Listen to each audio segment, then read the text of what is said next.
When Ryan's when it's time to begin, it's on the Rewind Around with John Pollock and Wai Ting. The A-Team that makes sense of these things we see in the ring every week on TV. It's Rewind Around for Monday night. Download it Tuesday morning from the Post Wrestling site. It's Rewind Around for Monday night on USA Now on the John and Wai Take the Mic. And we're here for another week, Rewind a Raw. Kicking things off. I am John Pollock along with Wai Ting. Hello, Wai. How's it going, John? Welcome to another week. It's we just keep on going. Oh God, we just keep on going. Great start. Nothing can stop us. I could hear that a third time. I feel like I was on a really good streak. You were going really well on that, Shit. but every once in a while you got to check yourself. Reset the clock. Yeah. It's still quite a hindrance here at StreamYard. 0 days without an incident. Okay. Well, we have, as always, a lot to get into. We're coming out of All In weekend where Wai and I did an extensive review of the show that you can go catch on your favorite podcast app or your least favorite podcast app, whichever you would like to choose to listen to us, whether it is regular speed or if you want us to just 2x us. We're not offended. But there you go. I would encourage 2xing it, actually. Like, don't let us take up that much of your day, you know? Like, listen to us in half the time and move on with your life. Do something else. You've come a long way on the increase the speed. When this first dawned on you as a way that I listen to shows, you thought I had like a third eye growing out of me. Is that right? Really? You were really like, what?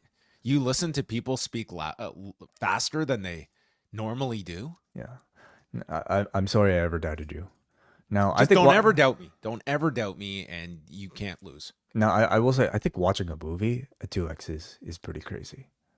Yeah, it's part and parcel for me. My time is limited. Interesting. Okay. Yeah. Do you listen to music at 2x?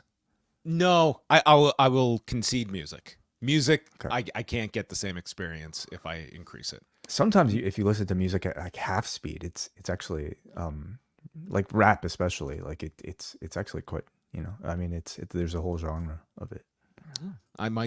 I'll give that a try. Okay. Right. No more time for wasting any. But yes, the All In review is up. Thanks everyone that checked out that show. I also wrote a bit about All In today as well, and I was posted it. And within minutes, I was like, okay, there, I'm free until Raw. And then we got the news of Sid Eudy's passing. And that's the article there. If you want to go check this out from earlier today as well. It is up on the site. But yeah, Sid Eudy passing away at the age of 63. A really memorable professional wrestling character that had so many interesting runs in his career. And in some ways, you could look at Sid as somebody that was... going through today, Wai, just like the various photos of Sid, and I settled on this one. I don't know if there's a bad photo op that Sid was involved in. This man, like, if you want to, like, this man he was not charismatic in the traditional sense.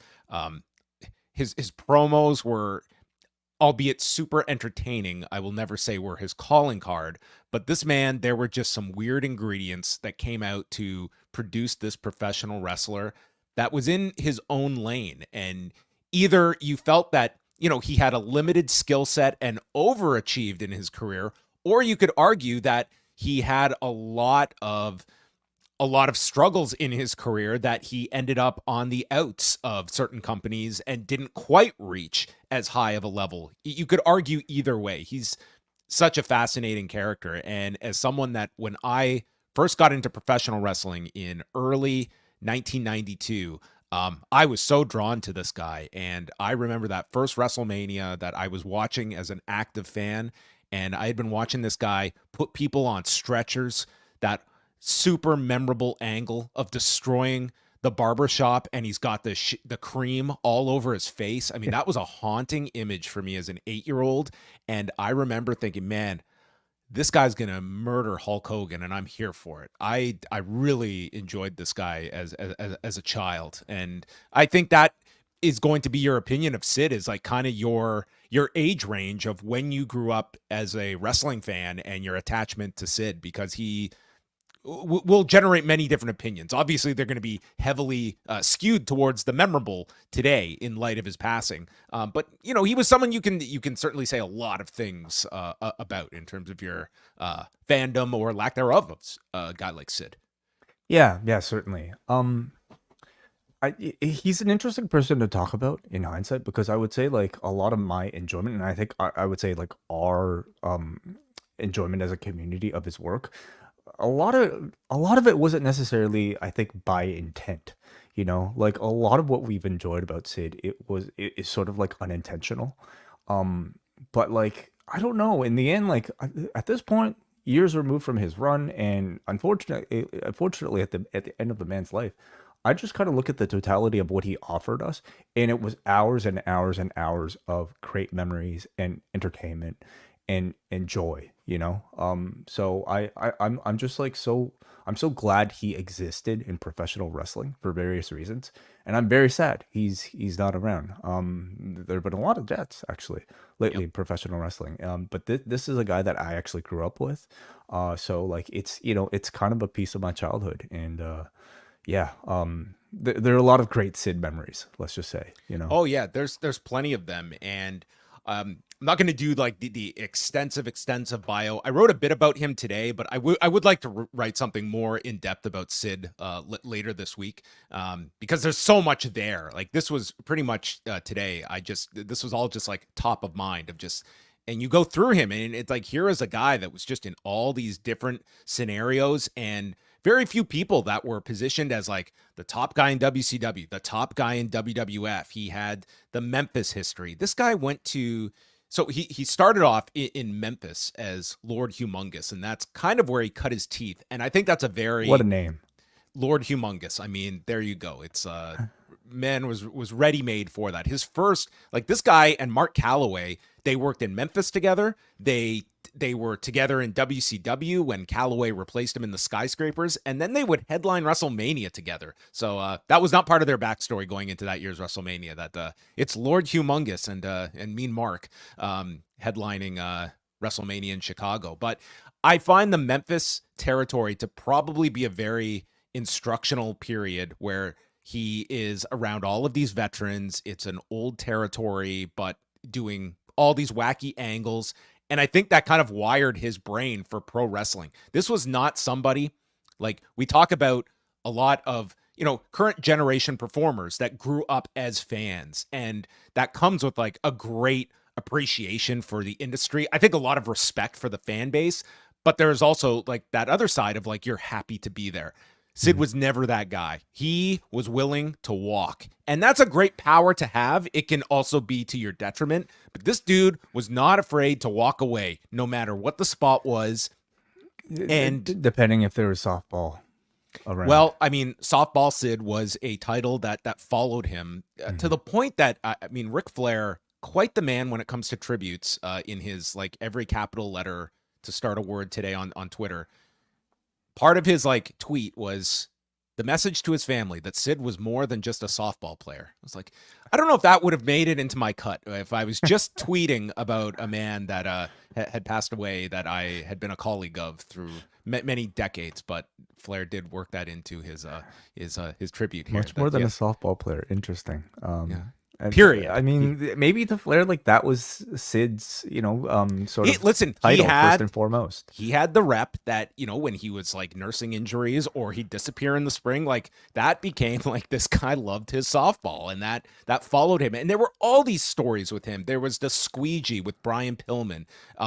You know, those are a little more comical. And then you have like the very, very serious incident with Arn Anderson that we'll get into. But after Memphis, his next big run is, this is shortly after Bruiser Brody dies, and New Japan has like a foreigner spot open, and Sid goes over to New Japan in early 1989, and his first match, the first night of the tour, is challenging Tatsumi Fujinami for the IWGP title, which is a match that everyone should dig up this week. And then he worked Inoki on that same tour, like a singles match with Inoki in 89, putting over Inoki. and he only did the one stint with New Japan and did not end up with them. Instead, he goes to WCW for his first of many stints, and this is the Skyscrapers stint, which he goes down to injury, and Calloway replaces him in the team. And then in 1990, he's put in the Horsemen, which is the Barry Windham, Ric Flair, Arn Anderson version.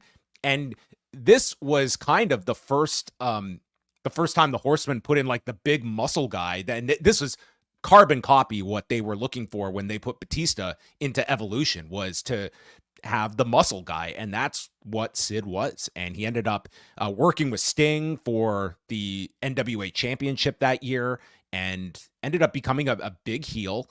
And then he got the offer to go to the WWF in 1991, and he basically went to Jim Herd and said, hey, I'm getting promised a big spot in WWF.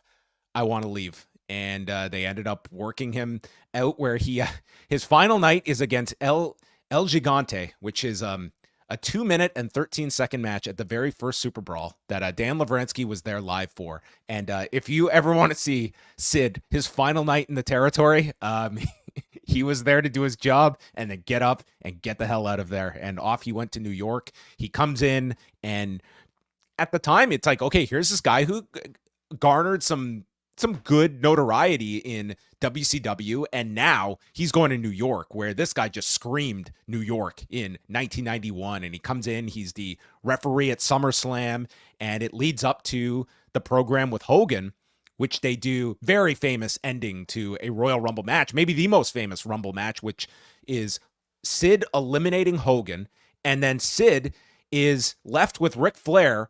And with his back turned to Flair, Hogan grabs Sid's arm and yanks him over as Flair dumps Sid, becoming champion. And this was in Albany, New York. And Sid always seemed to connect in the Northeast. And they had to, as I recall, have to edit this heavily, because this crowd went nuts cheering for Sid when he eliminated Hogan. And this was the source of a lot of friction between these two. They worked through Mania. And then the story that had come out years later through Dave Meltzer's reporting was that Sid had failed a drug test before that year's Mania, but they were going to let him do Mania and the European tour after. And then he was supposed to be suspended. He ultimately quit, and that's his exit from WWF the first time. And he goes back to WCW that produced the some tremendous vignettes with alongside Vader, with Sting and Davey Boy Smith, with the ship exploding, and some of their mini films that they were producing at the time, like a total low light time of WCW. Sid was pushed as a top heel. Yes. I mean, moments like this, tremendous stuff of them in their Sid and Vader in their wrestling gear on the beach with Colonel Rob Parker. But again, he comes in, big spot. He's in a top heel position, and he was slated for the headlining match with Vader at that year's Starrcade, and they pulled him because they had to fire him after the incident with Arn Anderson overseas in England, which is a very famous story where they get into a big fight, and Sid ends up using scissors and stabbing Arn Anderson. And it was a big story then. I cannot imagine the level of attention that would get today. Like, I think to some degree that was where CM Punk was coming from after last year, that the history of this business, this is not the worst thing in the world, and people could sit down, talk, and work together, which these two would not in 1993, but would work years later when Sid would come back to WCW. But that's his ouster from WCW, and another top position. This one he is not walking away from, but he is being told to leave. And then he would USWA. He would have his time like going back to Memphis. But the next big run is in '95, where he's the bodyguard for Shawn Michaels and doing that angle right after WrestleMania where he turns on Shawn and powerbombs Shawn. And that's our first big Shawn Michaels singles run as a babyface, while Sid is married to Diesel and did multiple pay-per-view main events with Kevin Nash going into that summer. And 1995 is a very active year. It was his most active year as a performer. And going into 96, he's out for the first 5-6 months of the year. And then when Ultimate Warrior walked out, Sid was brought in to replace Warrior in the In Your House 6-man tag, and Sid gets a big reception, and that's the kickoff to his big run throughout the fall, where he is positioned as like a babyface at that time, but going into the match he gets with Shawn Michaels at Madison Square Garden. That is a very well remembered entrance for Sid, and that New York crowd at MSG, they all got behind Sid in that match, and they went nuts when he won the championship. And he felt like he was at his pinnacle that night in 1996, becoming champion, and would be programmed with Shawn and Brett over the next several months. He would flip the title back with Shawn, would get it back the following month, and then headlines with The Undertaker, a pretty disastrous main event with The Undertaker at WrestleMania 13, which is more remembered for the Bret Austin match underneath. And this was a poor number that WrestleMania drew as well. And then that run comes to an end shortly after this car accident he's in, and he's injured, and he's let go by the company later in 97, and then bounces around. He has a very short run in ECW, which was something else, because during this period, the ECW was so much positioning itself as like anti-WWF, anti-WCW. And then Sid walks in, and they treated this guy like a god in ECW. He just did some short squash matches. He was around just for a few months, did a handful of matches, in and out, and then gets back into WCW. And I always remember this segment where he's in the ring with Flair and Arn Anderson, and they go to break, and the camera is on the ring, and Arn and Sid are talking in the corner, and they shake hands. And this is not like an angle. This is not something they're drawing attention to. You just see them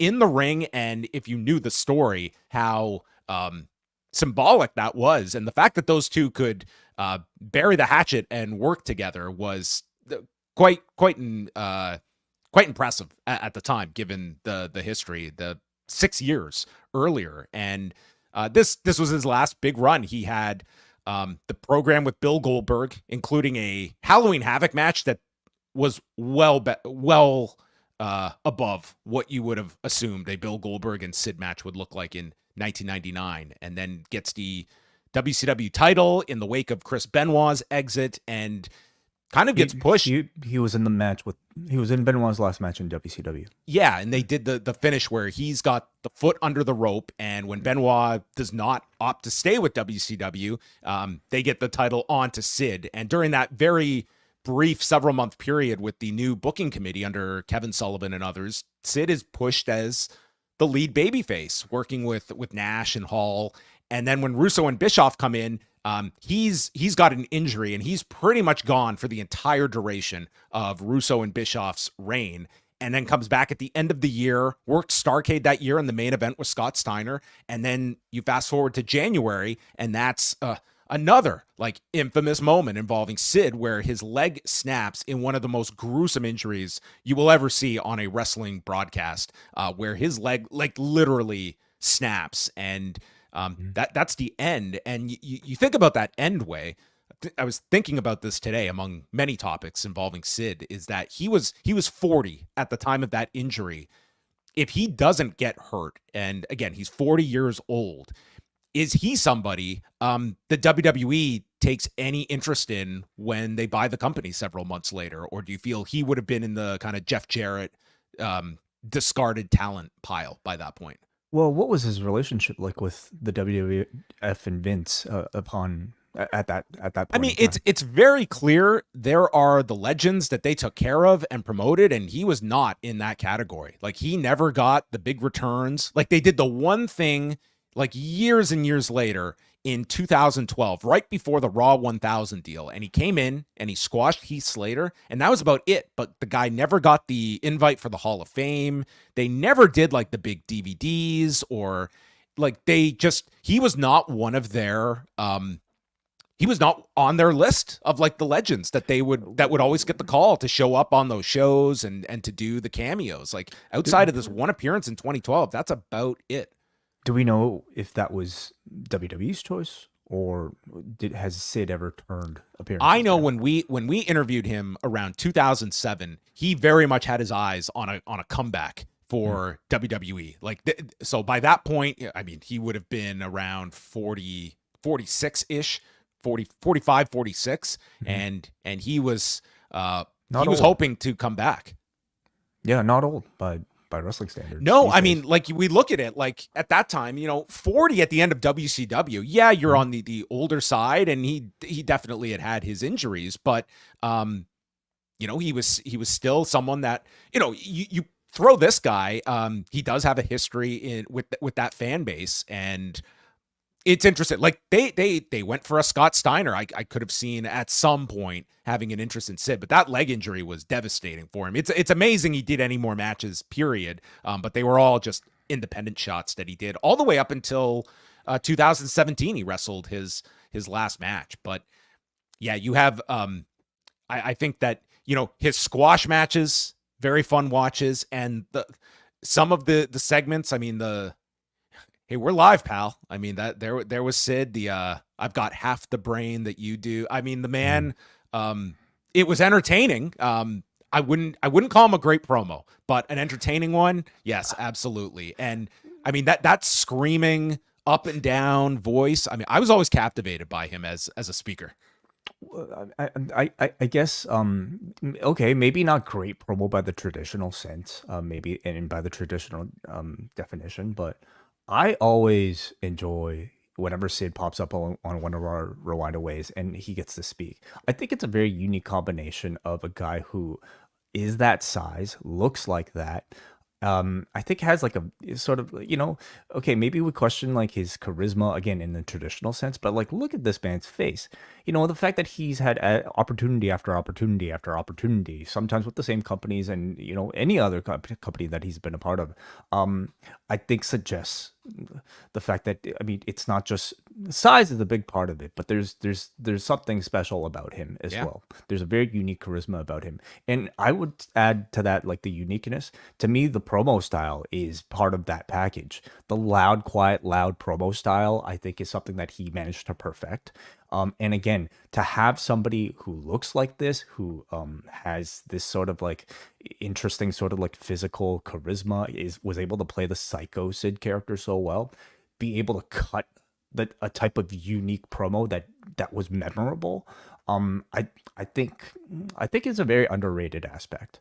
Popularized the body glove branded elbow pad that he always had. Mm-hmm. Yeah. Yeah, I mean, there's a lot of great moments with him. Like, someone that was a totally memeable wrestler before that was a term. Yes, absolutely. So, there you have it. He leaves behind a wife, 2 children, including his son Frank, who was on Big Brother a number of years ago, and got some fame. Another memory I have is that same interview. This was one that Dan Lavransky conducted with him, and when he was expressing his desire to make a comeback to WWE, and Dan was not like blowing it off, but it was like, oh, okay, that's nice. That's a great goal to have. And Sid just, what? You don't think I can do it? And it was one of the great moments, and we would always bring that line up. What? You don't think I could do it? And, that was a perfect Sid moment. I mean, it encapsulated it. But I think if you grew up of that age through any of his WCW runs and the WWF, like throughout the late 80s and early 90s, I think if you were a kid growing up during that time, you're going to have a soft spot for Sid, because he was just he was a unique presence. And I think also very, it does show you that here was someone that promoters were so drawn to, like the big two. Like, there was always another chance for a Sid. Like, just think about like the Arn Anderson incident and being brought back. I mean, if that happened today, I think that person is excommunicated from wrestling at that point, or they would have so much just like, would that be worth it? And WCW in 1999, it was, and it was like not even a year.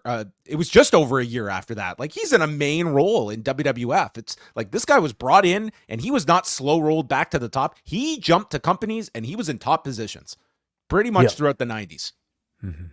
So there you go. Sid was 63 years of age. His son, Gunner, released the news today, and that he had quietly been battling cancer for some time. But very, very, I won't say like super private individual. Like he would do the odd interviews, but really kept to himself. Like there's a fake Twitter account out there assigned to Sid that is not Sid. So do not rely on that as some kind of communication he was making over the years. But yeah, someone that really did not get the WWE spotlight in all of these years. And I mean, when you look at the names in the WWE Hall of Fame, Sid was a slam dunk, easy pick they could have done any year. And I think you're going to see that in the coming days of like the fond memories that a lot of the fan base had for Sid, who was, during down times in business was a big name for them. Yeah, and it began today with their tribute. Yeah, I mean, a lot of coverage for Sid. Like I just saw everywhere they were covering this. Also, we wanted to speak about the press conference after All In, where several of the participants spoke, including Bryan Danielson, who was accompanied by his daughter Birdie. We had Will Ospreay there, Mercedes Moné, Hook as well, and of course Tony Khan also in attendance, and Mariah May delivering a eulogy for the career of Tony Storm. What did you get to see of the press conference, and was there anything that struck you from any of the speakers? I watched the Will Ospreay one, Bryan Danielson, and Tony Khan. Only had time for those, unfortunately. Same. But those are the three. Yeah. So Ospreay first. Ospreay I think comes across incredibly genuine. Like he just seems to speak like himself, and it's not that far removed from I think the likable personality that he's coming across in his promos. Just kind of dialed up to like a more sort of like amped up, I'm gonna fight you type of mode. But these backstage scrums that he's been a part of, I think several times now, he just comes across as like an incredibly like happy person. Who just like is just like he's grateful for the position that he's in, and he just seems like in a really good mood. So I'm trying to think of some of the particulars that he spoke about. Do you remember, John? I mean, Ospreay like didn't have a whole lot to talk about beyond, like, again, he was super like on top of the world, having just wrestled Wembley for the second time, seemed extremely grateful for the whole Assassin's Creed tie-in and that he's going to be in the game, which is very cool for someone like him as well. Talked about somebody asked him about wrestling in Mexico, and he talked about how he's always been intimidated because he didn't think that he'd be able to keep up with the style. And says he wants to be on that list with John Tenta and others that have worked Wembley, Tokyo Dome, Arena Mexico, and Madison Square Garden, and he is one arena away from joining that list. So at least I'm sure the opportunity is there, and after like kind of speaking it out loud, I'm sure that sort of opportunity is imminent, and I feel like he'll do pretty well. Spoke a little bit about Ricochet, and he says he's excited to see what Ricochet does in AEW, which is about as much as you're going to get. We should note Kyle Fletcher is facing Ricochet on Dynamite in Ricochet's debut match this week, and obviously with Fletcher's relationship with Ospreay, I think that Ospreay face-to-face is going to be very imminent. Bryan Danielson. If that match were to happen, where would you put Ospreay and Ricochet?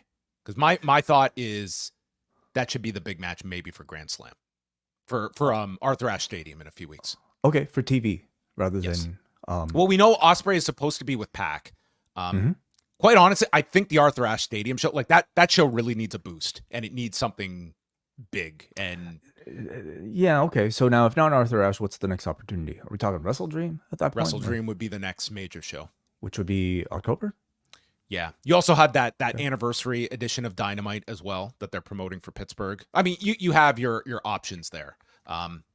But it would kind of be following up on like what they did with Danielson and Omega a number of years ago at Arthur Ashe and doing it there as well. Yeah. I'm just such a traditionalist, but I always feel like for a big anticipated match like this, I always like seeing them on pay-per-view, being given that higher level of anticipation and build and promos getting there. And you're going to get that with an Arthur Ashe show, but maybe, the game is just different now where I think you need to put your sort of like heavily anticipated matches on TV. So yeah, maybe that setting is right for their first matchup in years.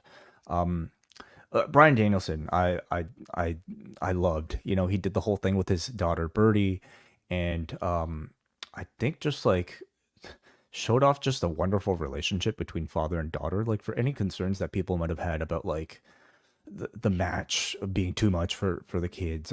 The kids seem to love it, and you see the bond that this girl has with her dad. This girl who kind of has now become like the center of this like story that they've been trying to tell. And you just completely understand why the guy would be stepping away. It's like she, it was just like a great sort of father-daughter relationship on display for everybody. And yeah, what were some of the particulars? Let me bring up the notes. You remember, John? I mean, you had Danielson like literally asking, like, do you want daddy to come home? I mean, it was a very cute like interaction between father and daughter, and said tonight in that match, like, wrestling and being able to look towards to see his daughter and his family and his son, his wife and his son, says made this match by far, without a doubt, his favorite career moment.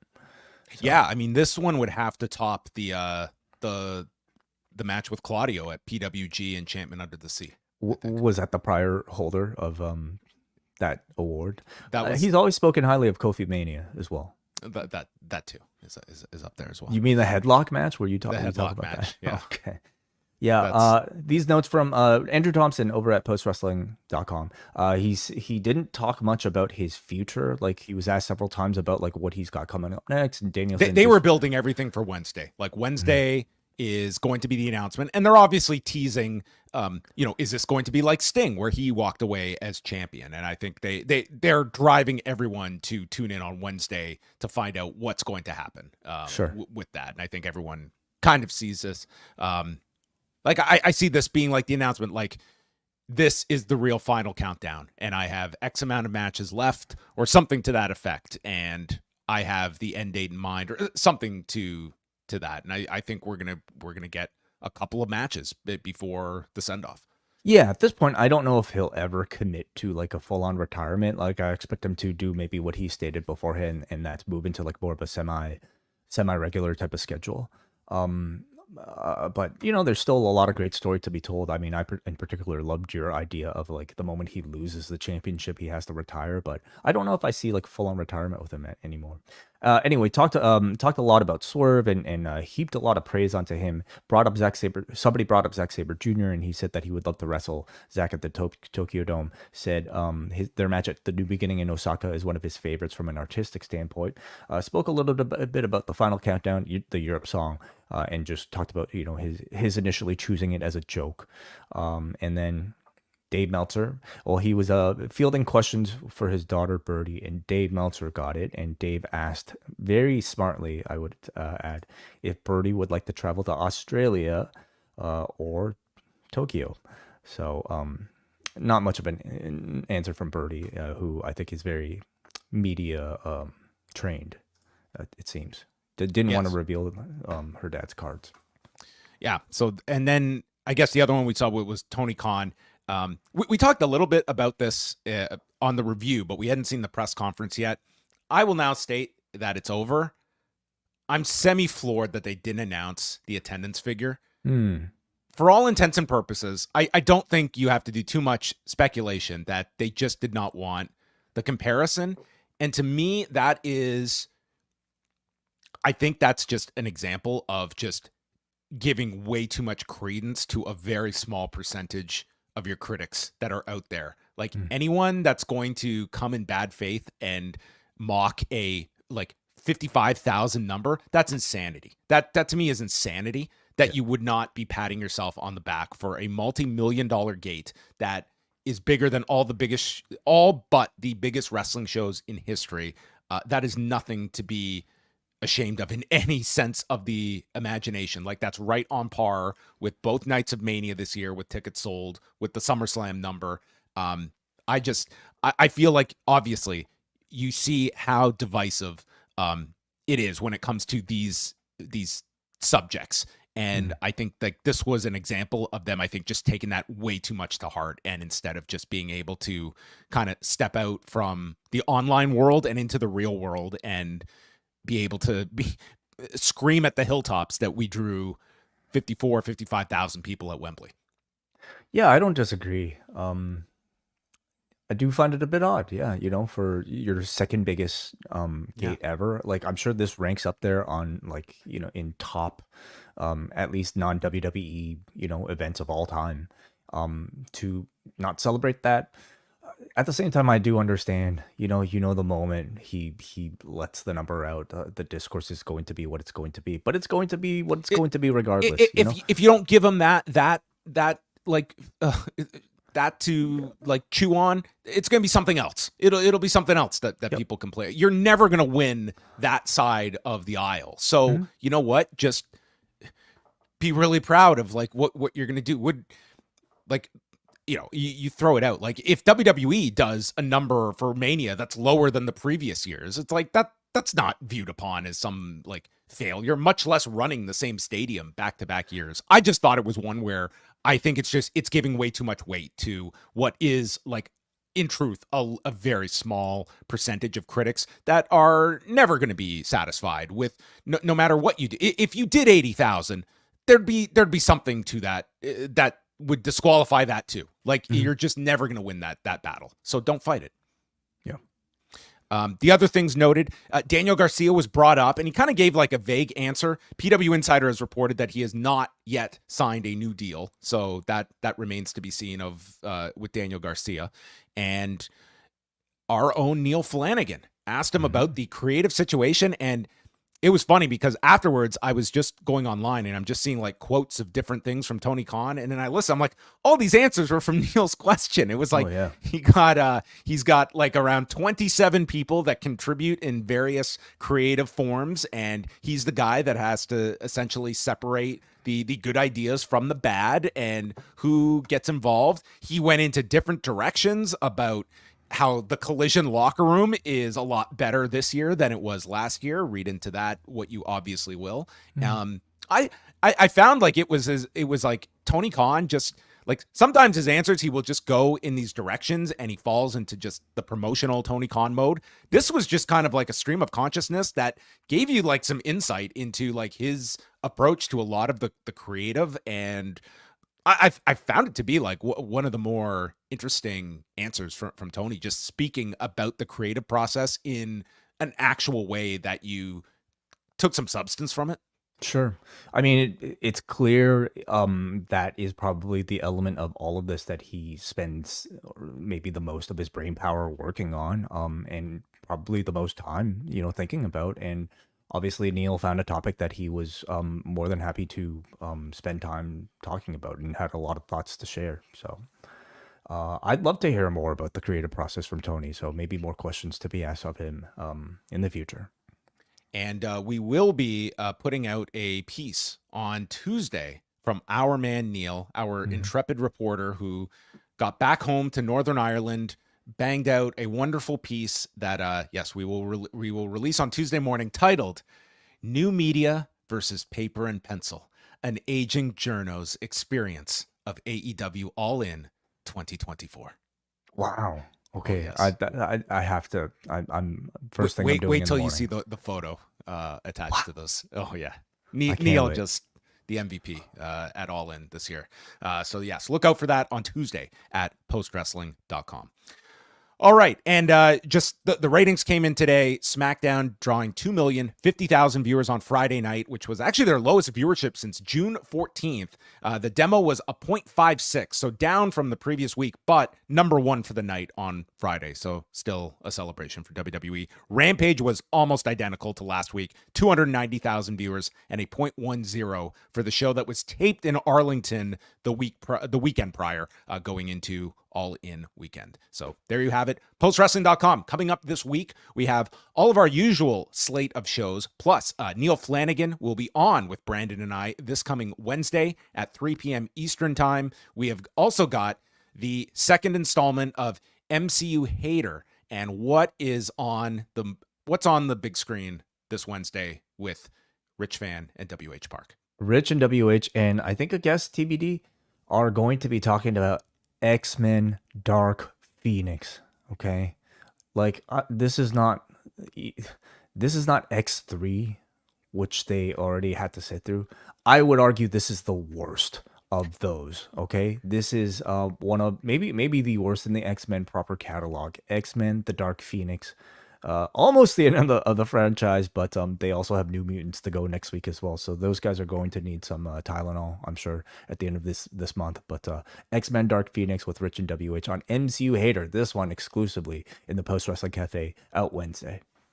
And then Thursday, it's a long overdue Ask Away mailbag show. So you can still get your questions in before then, either at forum.postwrestling.com, submit your question in the thread, or memo.fm/postwrestling. If you want to send us an audio question, it's free to submit questions, and we will go through all of them on Thursday's mailbag, which is already pretty large with questions. But Wai and I always enjoy these because the topics are fast and furious from all corners of the globe. So we will be tackling those topics. And then this weekend, we will have you covered. Bash in Berlin, Saturday afternoon with Wai Ting and Neil Flanagan. And Sunday night, Braden has you covered with NXT No Mercy. So look out for all of that. Postwrestling.com. And for $6 a month, postwrestlingcafe.com. It gets you all the extra audio shows that we put out each and every week. Minimum of 3 extra shows per week. This week you've got 4, including the mailbag show, and we've got Rewind Away coming up next week as we are traveling to Japan with WWE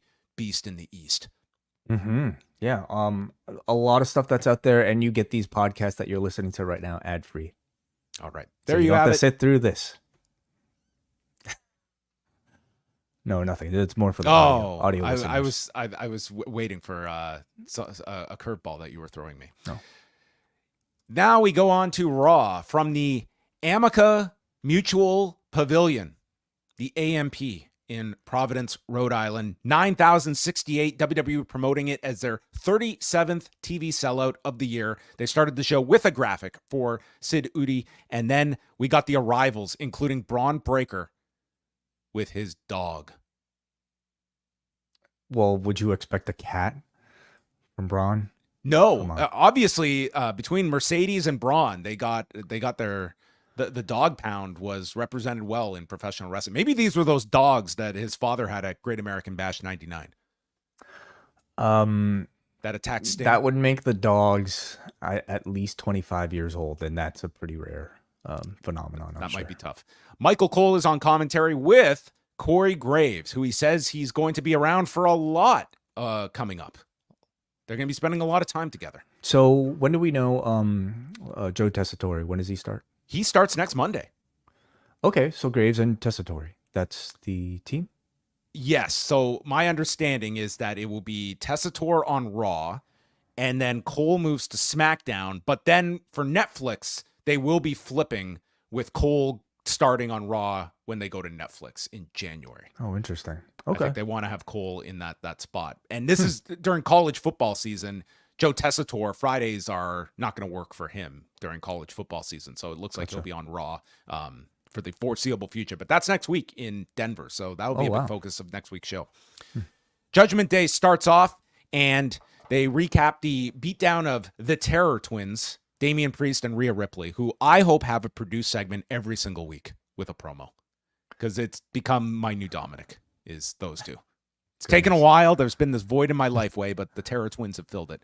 Balor said they are not bad guys because Priest and Ripley are the ones that turn their back on the group. Dom gets booed, says that Liv does things Rhea never did, like helping me beat my deadbeat dad, and he declares himself for the Intercontinental Title tournament. So he is confronted by the L.W.O. led by deadbeat dad Ray, who calls Dom a lost soul that needs help, and someone needs to put you in your place. You know, you've always been a jackass. And they break up into a brawl, and Ray dares Dominic to strike him, and this leads to Dragon Lee sending everyone over the or he leaps over the top onto everybody on the floor, and we would get an impromptu 8-man tag to start the show, which is only half of the way All In started with a 16-man tag. Only 8? We only got 8. Come on. So yes, I think Dominic is just. He's really good at playing this character. You know, he's great at manipulating the crowd with his slow teases of speaking and selling annoyance with the crowd's boos. It's just really fun if you're just watching him, study him, you know, watch him conduct this crowd's energy. I think he's actually really talented. He's 4 years in. It's like incredible. 4 years. And I almost disqualify that first year where he was in the Thunderdome. Yeah, I wouldn't have expected this out of that guy. Yeah.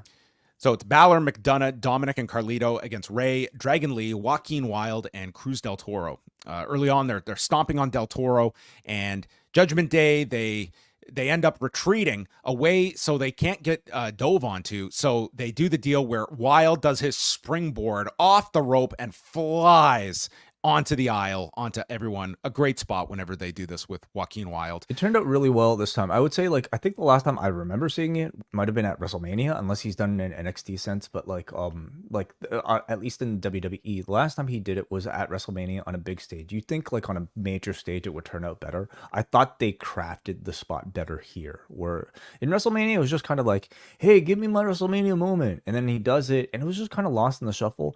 Oh, he got his Providence moment. He could, yeah, which is maybe what every wrestler works towards, even beyond WrestleMania.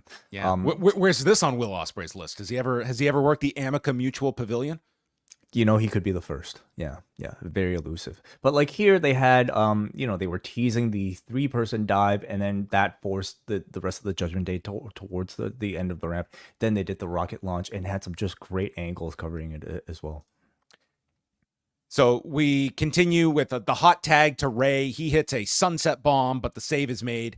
And Del Toro and Wilde go for stereo springboard drop kicks, but Joaquin Wilde slips on the top rope and he cannot hit Carlito. And as Graves says, that's why they call it high risk. And it was high risk. Mm-hmm. But then they quickly sent that into the recesses of your mind, because then we see the L.W.O., all 4 of them, run the ropes, crisscrossing each other as they go to the overhead camera shot.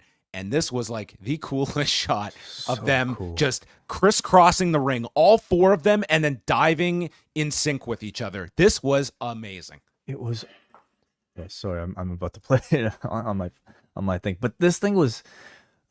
As soon as they cut to this overhead shot, I just my eyes lit up. You know, I don't watch Lucha, so I don't know if this is a standard spot or something, but this is the first time I've ever seen something like this. And I've seen a lot of suicide dives. I've never seen a four-way crisscross suicide dive. It was some of the coolest action on top of everything that I think we had already seen in this match. And like you said, John, make me completely forget about Wild Spotch earlier.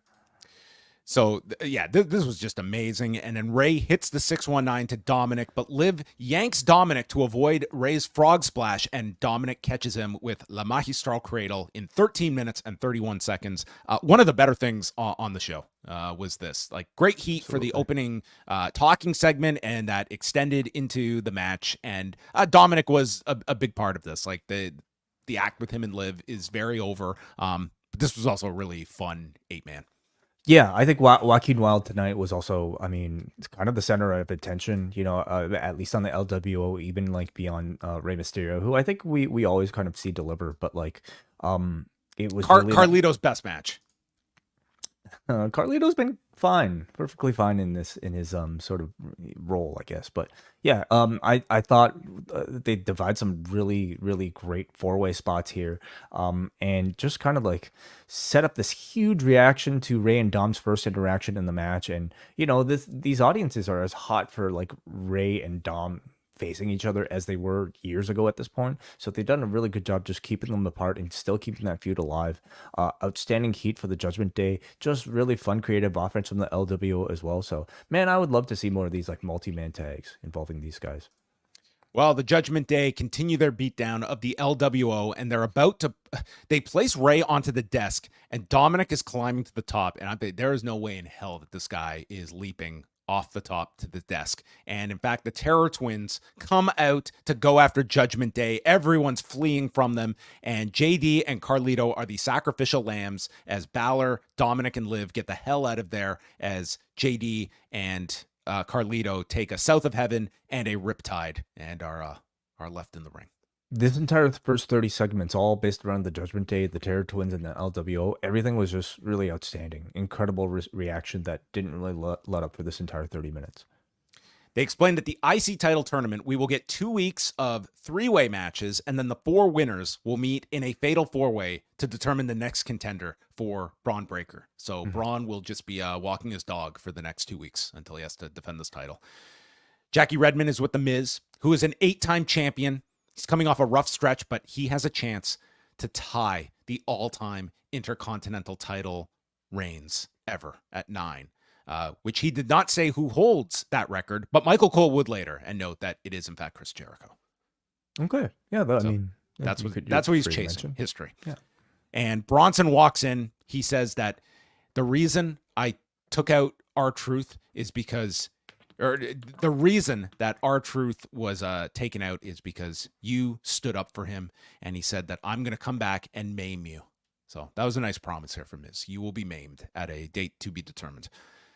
New Day are in their locker room, but they're not in matching colors. They did not.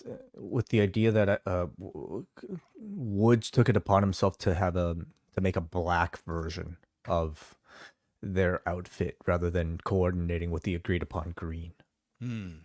Just like Tommy becoming the White Ranger. Yeah, I guess so. Okay. Yeah, except this is gray. Yeah. He became black, the Black Ranger. Yeah. Yes. And they explain that, when we have an issue, we just got to talk about it because we're mature. And he explains why he didn't tag Woods because Odyssey was closer last week. And both men have chances to get towards the Intercontinental title tonight as they are in separate matches. Yes. Yeah, I think they're, continuing to do a good job of like building the tension, taking the tension down, and then just, rebuilding it up again. And this week, I think with the suggestion of Woods going rogue and giving himself a black outfit, maybe they are teasing the idea that Woods is going to be the one to turn. I mean, it's not very subtle, I guess. I'm wearing black now. I'm probably a bad guy. I do have a black T-shirt on. Oh no, John! I didn't wear my white T-shirt. Why are those? I just wanted to try something different. That's all. Yeah, I didn't mean anything by it. We agreed upon a white shirt. What the hell, John? Sorry, Yeah. We should have communicated more. I'm enjoying the story. Have you turned the corner on this yet? I was never that down on it. It's fine. Like, I think this is something where, listen, this is my barometer for a story. Are you interested in the next step? And I am. So yes, something. It's going at a snail's pace, but it's picked up over the last month. So you're seeing real movement now. Then Jackie is with the Pure Fusion Collective. I thought like 40% chance they dropped the name after 1 week, but they're running with it. And they state, what is your impact that you have made so far? And they're like, our impact? Dakota Kai may never walk again, which sounds a lot more severe than, she's going to be out for 8 to 10 weeks, but she'll be back. She may never walk again now. And they sent Chance and Carter home injured. They're going to add Sky and Sane to that list as well and dare them to shoot their shot. So which seemed to me like it was their attempt at creating a new catchphrase. Shoot your shot? Yeah. Then they should have been the shooters to begin with. Well, again, we discussed like maybe that not being the best idea to promote a group of called the shooters. I mean, although I think like we all would. How about this? You want to come at us? You lose, we fuse.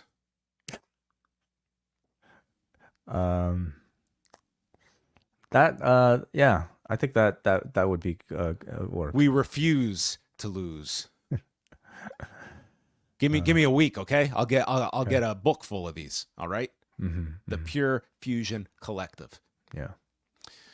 EO and Kairi Sane versus Baszler and Stark. They mentioned that EO and Stark were once NXT Tag Champions in a time long, long ago in the 2.0 era. Sky is sent to the floor. DeVille gets a cheap shot in. We come back. Sane goes for an inverted triangle onto Baszler, and she just gets out, slams her way through, and applies an ankle lock, but Sane kicks her away. Then Zelina Vega attacks Sonya Deville on the floor, and this leads to Sane knocking Starks off the buckle as Sky drop kicks Baszler, and they hit the insane elbow over the moonsault to the floor as Sane pins Stark in 7 minutes and 33 seconds. I thought the finish looked great, as it did the first time that they did it. I thought the match was, pretty average. Crowd response, though, was pretty good. Damage Control, I think, needed a win by this point, and I hope a bit more actual substance in their promos to support the babyface turn, but the crowd just loves them for being, I think they're, who they are anyway. They fused better this week. Yeah, I would say so. We did not see a replication of the springboard move that Kyrie unintentionally pulled No, off but there last was week. one spot where she did try to bounce herself off the ropes up Uh-huh. onto the shoulders, but I don't think she was trying to retcon last week into a job well done. Maybe you save that for WrestleMania. You should, absolutely. Yeah. Our next VHS, it was Uncle Howdy. He stopped to marvel, and they nearly stepped on a serpent. They won't make that mistake again. They have given Gable chance after chance. He refused to remove the scales from his eyes, and they won't cut off the head. They will cut off the head. I don't know what the hell I'm even reading here. So the blood of the damned washes away the sins of the wicked, and he accepts Gable's invitation, which is good because they promoted this match all week. And it's more than a reckoning. It's a purge. Right. Yes. I think this calls back to like one of the initial promos that the Wyatt family delivered, or at Bo Dallas himself delivered, about like why they're here and how they are here to like attack a lot of the fake families that are in this company. At the time, I think we thought it could be wash away the sins of the wicked with blood. Exactly, yeah. Which, you know, you said you would do off air. It's how I clean my windows, actually. I always clean them with the sins of the wicked. Yeah. At the time, I mean, we thought he'd be referring to like a number of groups. Could be what is it? The Bloodline. Could be, you know, certainly the Alpha Academy.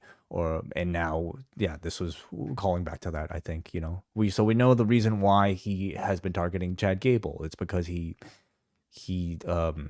feels that he has been treating his original family very poorly, and now that he's formed a new family with the Creeds, that's not a real family. You don't form a family off the tears of the innocent. Isn't that right, John? Yeah, because of the scales on his eyes. That's right. Yeah. So he's like the Batman of families. He doesn't like people who, you know, get together through unjust means. So I think he, like the entire package, and we'll discuss the match later tonight. I mean, Bo does a very good version of Bray Wyatt. This entire thing at this point is you know, by design, like a Bray Wyatt tribute slash like I want to say cloning in a way. But I think to its benefit, whether or not intentional, I think Bo is able to bring the mysteriousness of these sort of promos without having a message that it can get so complex that it leaves audiences confused. Like, you know exactly what he's talking about here, or at least the B-roll was able to help you know exactly what he was talking about. Well, I feel this made a lot more sense after you explained it to me, so I appreciate that part. Drew McIntyre is out. This was like the first, having these promos back to back were the furthest thing apart from one another. And he mocks CM Punk about, oh, isn't it great to be alive here in Providence, and calls Punk's routine predictable. Says he doesn't give Punk any credit for WWE's surge in popularity. He's been hurt and gone for 8 years, and makes fun of him bragging about fans flying from the moon to come be in his presence. And then sits cross-legged asking if they have his attention now. And he isn't doing a bit. He's telling the truth. Punk is scared of Drew. That's why he keeps attacking me from behind, and you fans keep chanting his name. And he explains that the fans are enablers, chanting his name, which pushes Punk to do things detrimental to him, like entering a strap match with Drew. And it's on the consciousness of the fans, who choose nostalgia over the warrior that's been here throughout the darkest of times. And with that, CM Punk attacks him from behind. He does exactly what he just was accused of by Drew, attacking him with the strap, and he goes for the bracelet. So after that, after that slip up 2 weeks ago, he's realized the power of this bracelet, and he needs this goddamn thing back. So Drew then fights him off, sends him into the post, and starts beating on Punk. I was like, this guy better get his return here, because if he jumped him from behind and gets his ass kicked, that's quite the go-home angle. But in fact, Punk got the upper hand, starts whipping him when security runs out, and then Punk beats up security and tosses them. And Adam Pearce on X said that he was disclosed on a figure before Bash at Berlin. So once again, coming out of All In weekend, we have an incident with Punk. Oh, yes. It's going to overshadow everything. Yeah. Well, we have the footage already here, so yeah, he did this right in plain view. Did attack him from behind. I mean, he was definitely the assailant. Yeah. Very nice, simple segment here. Strong, like substantive promo from Drew, blaming the crowd for being enablers to Punk's ego. I thought that was really well done. I thought, though, the best part of all of this is the fact that CM Punk was live streaming the Oh, was he? entire segment from beneath the ring on his Instagram. Oh, So wow. I did not see this. what a wonderful like little second screen experience and great utilization of social media. So yeah, you could get his perspective as he's like listening to Drew's promo from beneath the ring. And then the moment Is it all dark? Could you even see him under the ring? well, you could kind of see his face, like, a Okay. little bit here and there. And then the Yeah. moment he walks out, that's why like he had a phone with him that he left on the apron when he came out to attack. And then like the rest of the segment on IG, you could just see the ceiling. But it was like a lovely little idea. No, that is a cool idea to do. Braun cuts a promo. He's not going to be bullied by Bronson Reed. He's the monster among monsters. Then our first of 2 3-way matches, Jey Uso, Karrion Kross, and Kofi Kingston in the IC title tournament. Jey comes through the crowd for his entrance, and Kross early on pulls Jey to the floor, clotheslining him. And we get Kofi with a trust fall onto both men, setting up the commercial. And Kofi's in control, hits a boom drop to both, and then misses Kross with a Trouble in Paradise. Instead hits Jey, and then Kross swarms Kofi, hits a powerbomb, and applies a cloverleaf. Kross then elbows Kingston, sending him to the floor. Jey spears Kross and hits the Uso splash for the win, and Jey Uso advances to our 4-way. 8 minutes, 45 seconds. Match was fine, not much to say about it, other than the fact that I kind of felt bad for Karrion Kross here. Like, he definitely came across like a bit of an underdog, being the only heel against like 2 baby faces that were working against him. So it's fine. Not much surprise here to see Jey be the one to advance, and we'll see what effect this has on the Kofi and Wood story. Well, if Kofi ends up turning, we know who poisoned his mind. It was Karrion Kross in this 3-way. This was it, right? Yeah, he'll explain this down the road. They mentioned that Gunther is on the live events this week, which he is, and he sent a promo to us on Instagram. His focus is on Saturday. He saved this great sport at SummerSlam and will retain the title at Bash in Berlin, where Orton finally meets his match. And that was all. Randy Orton comes out, and boy, this guy is just, he's elated to be surrounded by fans, and he thanks them. Thank you for singing my theme. It means the world to me, even if it took you 15 years to learn the words. And he talks about previous world title wins. And God bless this guy. He tried to go through the lineage of all the different titles called the World Heavyweight Championship in WWE, and which ones he's won and which one he's going after. And this is a reborn title, a title that he won as the youngest world champion in history. Then a decade ago, he unified the 2 titles and retired the world championship, which was reborn by Seth Rollins. So this was all the same title. The title that Hunter was given through in a bag from Eric Bischoff 22 years ago. This is all the same title, I guess. I mean, I guess spirit and design. I mean, they call it the World Heavyweight Championship. Sure. Right? I didn't think it was that complicated, John. It was a bit of a web. He says that he was not here when this world title was resurrected last year because he had spinal fusion surgery. And now he has a chance in Berlin to engrave his name on this title. And he's going to be entering enemy territory, facing a living legend over there. So they are clearly setting the scene here for a very pro-Gunther crowd in Germany, which I'm interested to see. I don't see like Orton having like absolutely no fan base in Germany. I don't either. I expect like a double baby face, but I mean maybe more of a pro Gunther crowd. I will also wait to see like if Gunther cuts a promo before the match or at some point to really skew the crowd. But I don't expect Orton to really get booed. But we could be completely wrong, and that's one of the interesting parts of the show actually. But he notes that even though he's a living legend, he has his head so far up his ass, he doesn't realize who he's going up against. He goes through his history, being signed at 19, learning from his mistakes along the way, and earning the respect that his last name carries. And he's going to put Gunther in his place because Gunther made this match personal. And yes, I've had my demons, but all my demons were a tougher opponent than Gunther ever will be, and I'm going to win with the RKO. This was like the most babyface raw promo from Randy Orton going into Saturday. I actually thought it was a great promo from Orton. You know, it felt very classic in that, like a pure babyface promo. He very clearly stated why he wants to win this championship, and it's a very unique reason for him.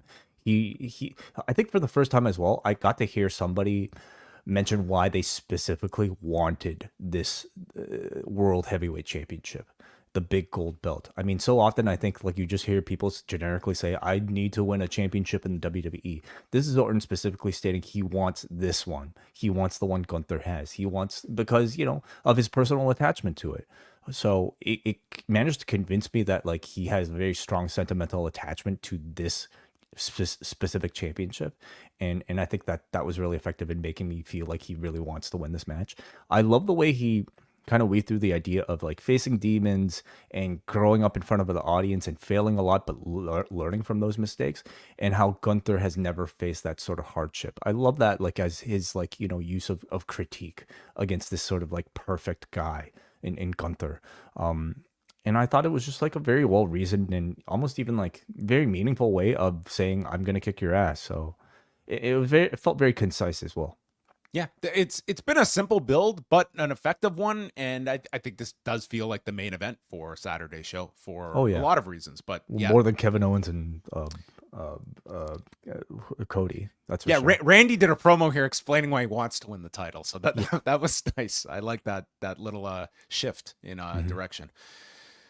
And by the way, they aired a preview for this sit down that Corey Graves did with Kevin Owens and Cody. That's going to air on the kickoff. So I think the 2-hour countdown show this Saturday. So that's 11 a.m. Yeah, with Graves, with Cody and Owens together, and in the clip you still see they're kind of like cordial with each other. So I think I was wondering if we get the turn on Friday, and I don't think that's happening now. I hope we get the turn in this sit down interview. Like just imagine the turn was in the sit down interview, which is pre-taped, but they have to keep up the false pretense on Friday's SmackDown. That has not happened, and you got to tune in Saturday. At this point, I'm not expecting a turn until the match itself. Maybe not even until after the match. Maybe. It's a quick promo from Isla Dawn and Elba Fire. Basically, that if Bianca and Jade are this unstoppable force, why are we the champions? Great question. They get all the attention in media, but what good did that do them at the Clash at the Castle when the bell rang? We're going to prove our doubters wrong at the Bash and keep the belts. Yes. Yep. Yeah, so the focus is on this is kind of like the only build we've had really for this, other than I feel more and more as though like this team is going to get its identity by continuing to win when everyone assumes they're just cannon fodder for the challengers. Like I kind of feel towards just keeping the belt on them rather than just this ho-hum title defense being ended now. But you know, these tag titles, like, it's been a struggle from almost the inception. Like, these titles felt like something when they introduced them with Sasha and Bayley, and it's like more often than not, it's been really tough to establish this women's tag division, and that continues now. Yeah, and it's not because I think the concept of like women's tag team wrestling isn't strong. It's just because the creative hasn't been strong, you know. It's and this is just another case of it. Yeah, I also find the delivery between Dawn and Fire hasn't really improved so much since they've won the championship.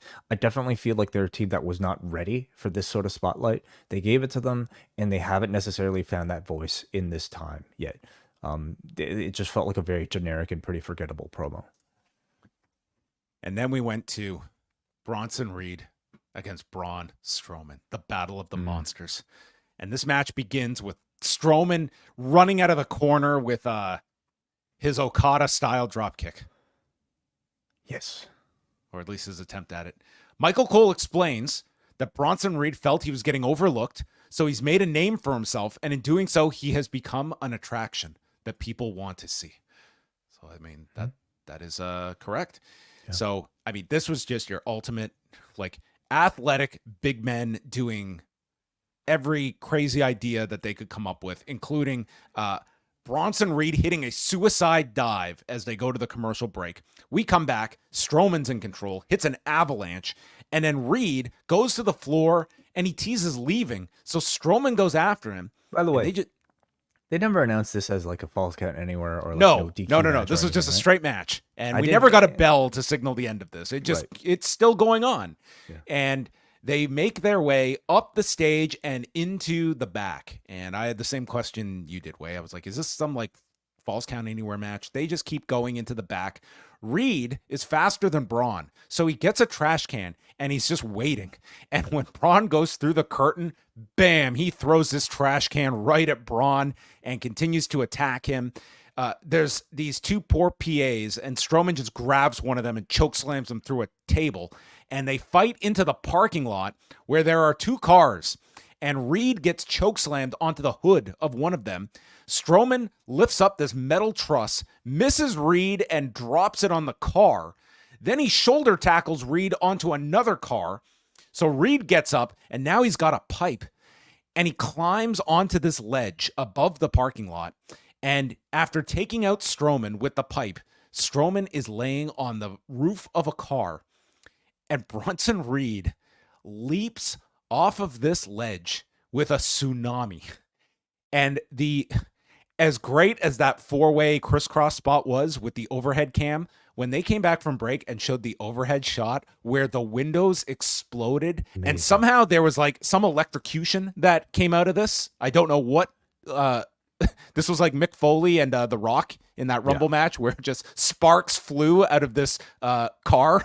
And this was maybe the most amazing spot. But then, in what might go down as an all-time highlight for me, Braun is selling after the break on the ground. And he's like, I can't feel my fingers.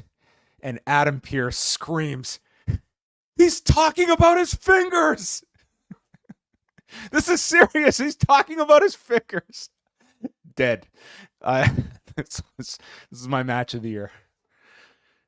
I thought the opener was great, but this might have been for entertainment value, like the match of the show. This was the most. This was the biggest spectacle on this show, and this visual of Bronson Reed coming up. What is not like this ledge was like decent like height here for this like 340-pound man. This was fucking crazy. It was incredible. It was excellent. I thought Braun and Bronson were really great here.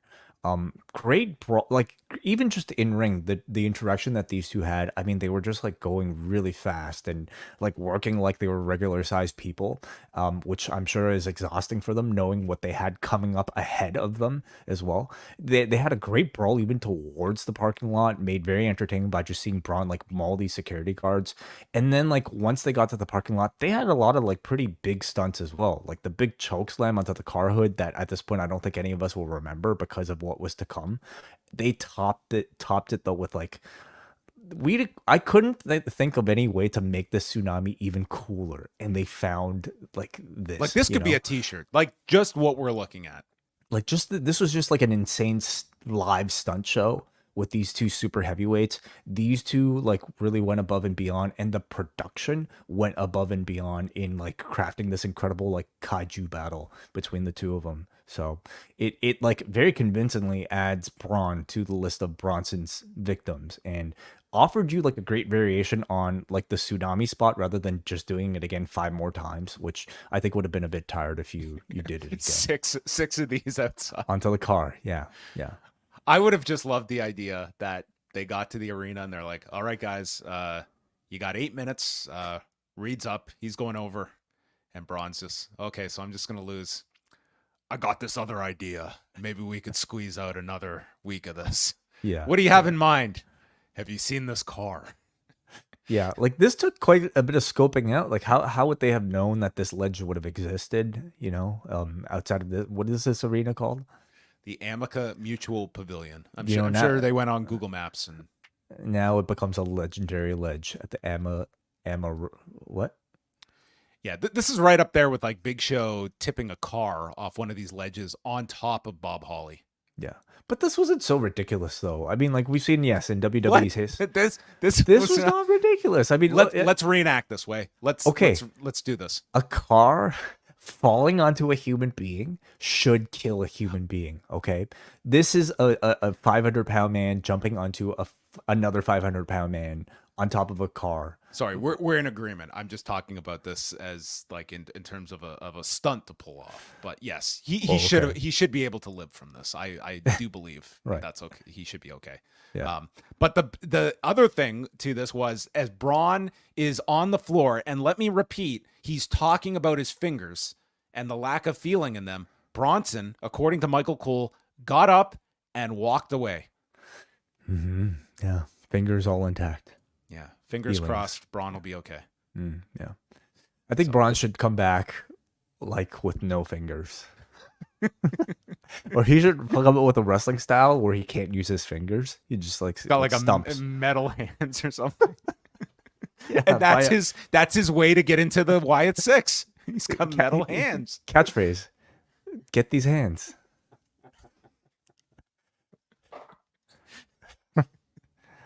I wasn't ready for these bionic hands. Yeah.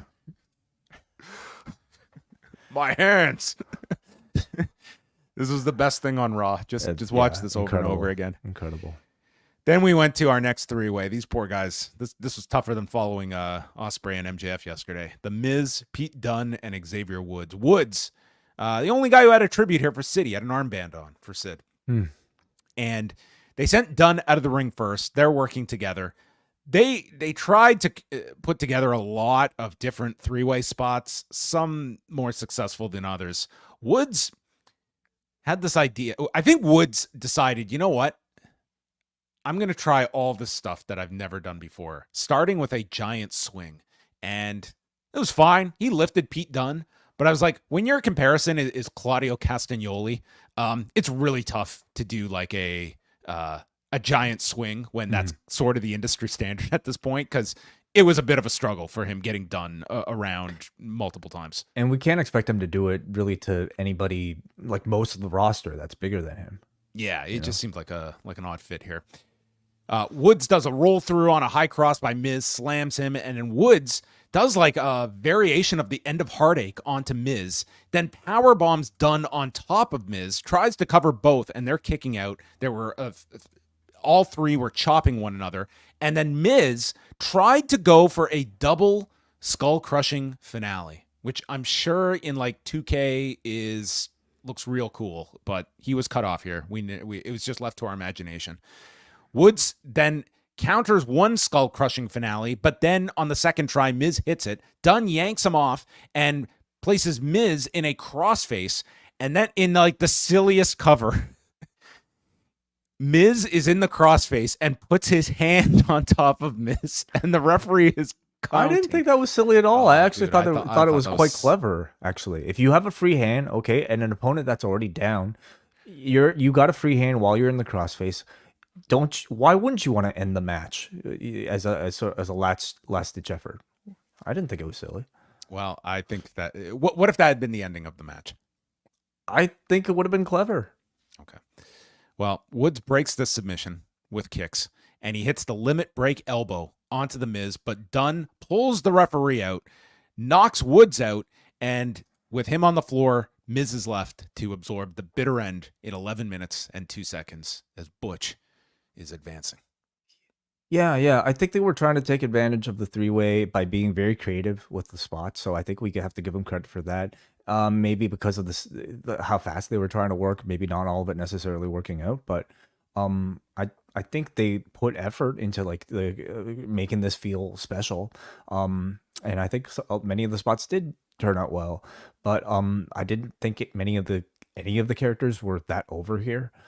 Placement of the match on this card probably hurt it as well. So, yeah. Well, what dawned on me during that arrival with Braun Breaker at the beginning of the show is how badly I want Pete Dunne to get this title shot, because I think dog versus dog. Yeah, it's a dog eat dog type of match. I think that this is where all things are leading to.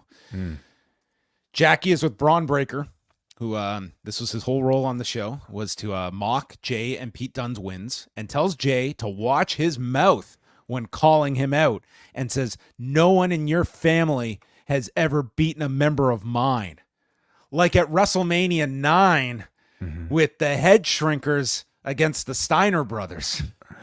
So Rewind away, number 162. This made me remember that match. And okay, maybe the Head Shrinkers didn't win, but they nearly killed this dude's uncle when they tried to flapjack him, and Fatu pulled the rope down and sent Scott Steiner nearly to his early grave. You know, the scariest spot of the entire show. So maybe they could feud over that, you know, revenge. Man. Yeah. If this leads to cameos with Fatu and Samu showing up on Raw, I'm all for it. Yeah. And he promises that the worst is yet to come.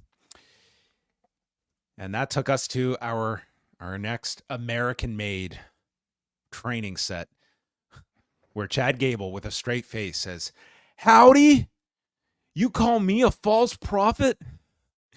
Says, "I don't hide behind a mask. We're going to prove that you're just a guy behind a mask. You're just an ordinary guy. I'm a master and a genius. And tonight, you're going to find out that Chad Gable is American-made."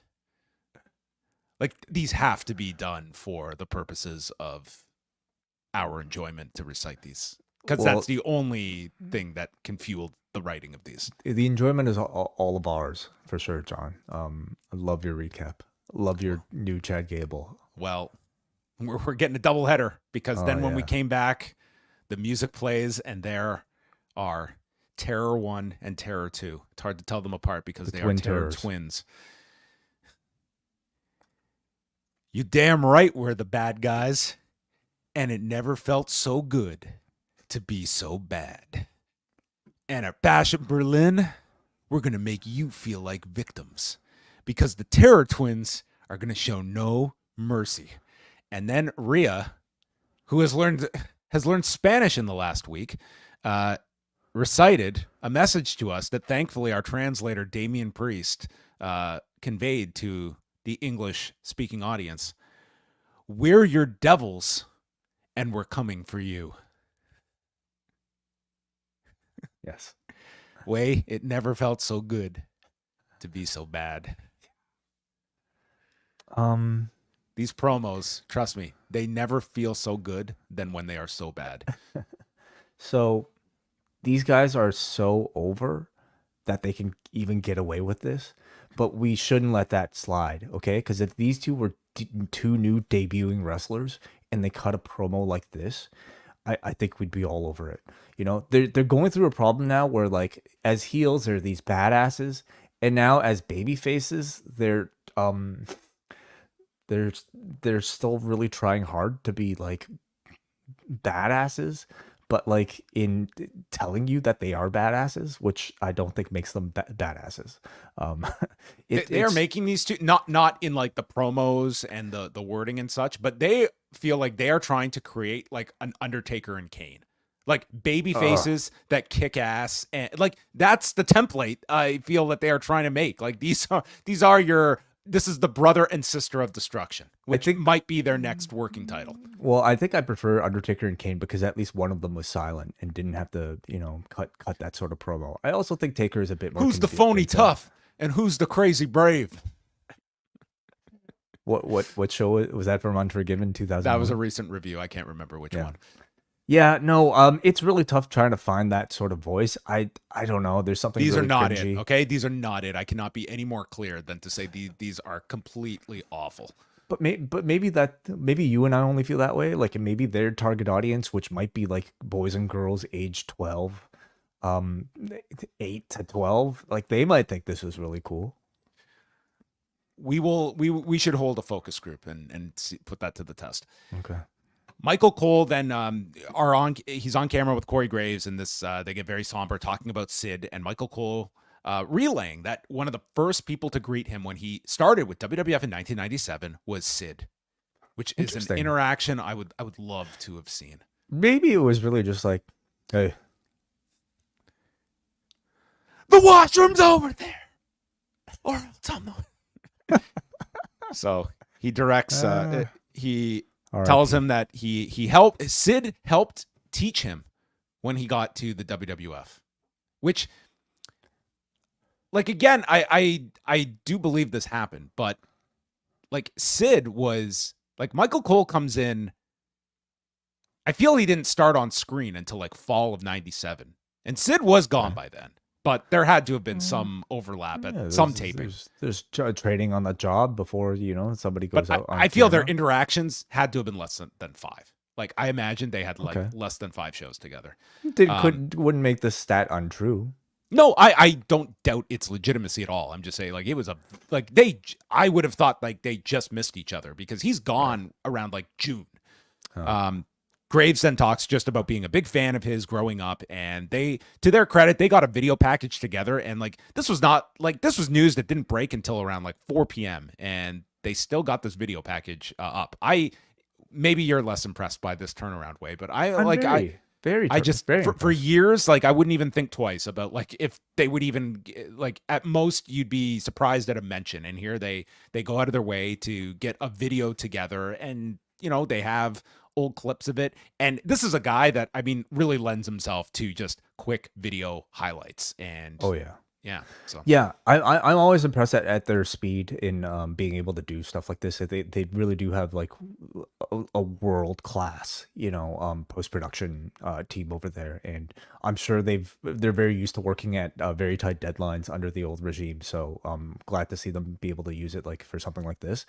And like this comes off the heels of like getting a video for Sika, getting a video for Alpha, and so Kevin Sullivan, you're right, absolutely, yeah. So I don't know, it just kind of changes my expectations of like who we might expect one of these video packages for, compared to the past. Which it's very clear with Paul Levesque that he looks at their company is kind of like the stewards of history, that when there's a major name, regardless of like Kevin Sullivan, like yes, he had like the mid 70s, but like not was never in the WWF, or at least not. Yeah, not in those national expansion years. Like, never worked for Vince Jr. So it was like, but that's not the MO.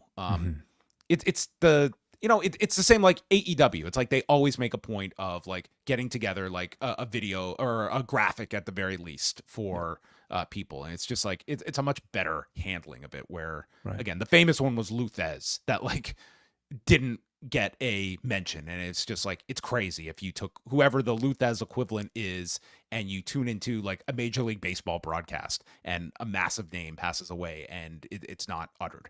So there's been a lot of improvements in that regard. So then next week in Denver, Sheamus, Bronson Reed, and Ludwig Kaiser in our next Intercontinental Title 3-way, and then Dominic, Dragon Lee, and Ilya Dragunov. Great.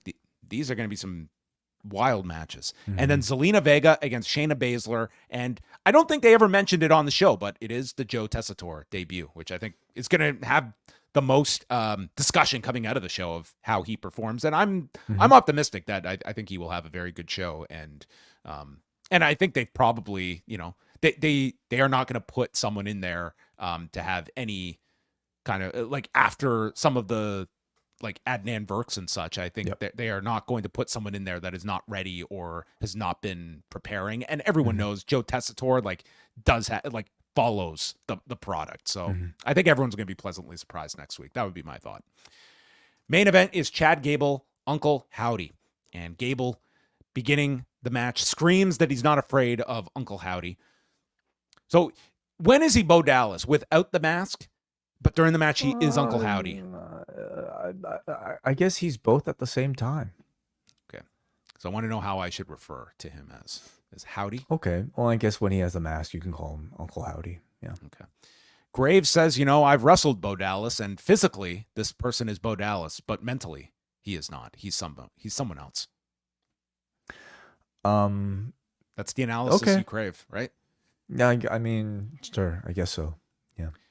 So Gable pretty much had to just utilize suplexes in this match, and the crowd was chanting, "You suck" at him.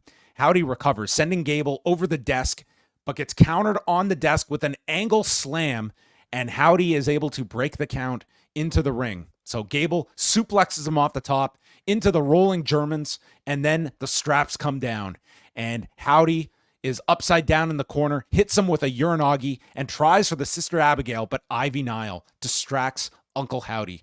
and Gable gets the ankle lock applied, and we get the clumsiest ref bump as Howdy sends Gable into the ref and applies a mandible claw when Julius and Brutus arrive, pulling Uncle Howdy out to the floor and into the barricade. But all this can generate is laughter from Uncle Howdy at these weak attempts to try and keep him down. So the lights go out, they come up, and there are the Wyatt Six to attack the Creeds, and Rowan has to fight into the crowd with Ivy Nile on his back. And this did bring the crowd up for the run-ins. And Gable sends Uncle Howdy into the ring, lands on his feet from the moonsault, and is caught with the Sister Abigail as Uncle Howdy wins his first match in almost 5 years at 13 minutes and 57 seconds. They did pop for the ending here. What did you think about the presentation, the match, how Uncle Howdy looked? Well, I think the six man, that the rest of the Wyatt Six had kind of gave away a lot of the presentation in that it, we knew that we were going to just get like a straightforward match without any sort of special lighting. And, I thought in ring, like this was essentially Bo doing all of like Bray's greatest hits. And I think that was fine for a first match, but I think I was also looking for him kind of like giving us a little bit more of a spin to make it his own. And maybe that's something you get, further down the road. I thought overall it was a successful presentation. Again, straightforward match. A lot of like kind of Bray Wyatt nostalgia that you got here. A Wyatt Six sort of coming out to be equalizer for the Creeds, which always gets a big reaction. And then kind of a straightforward Sister Abigail finish.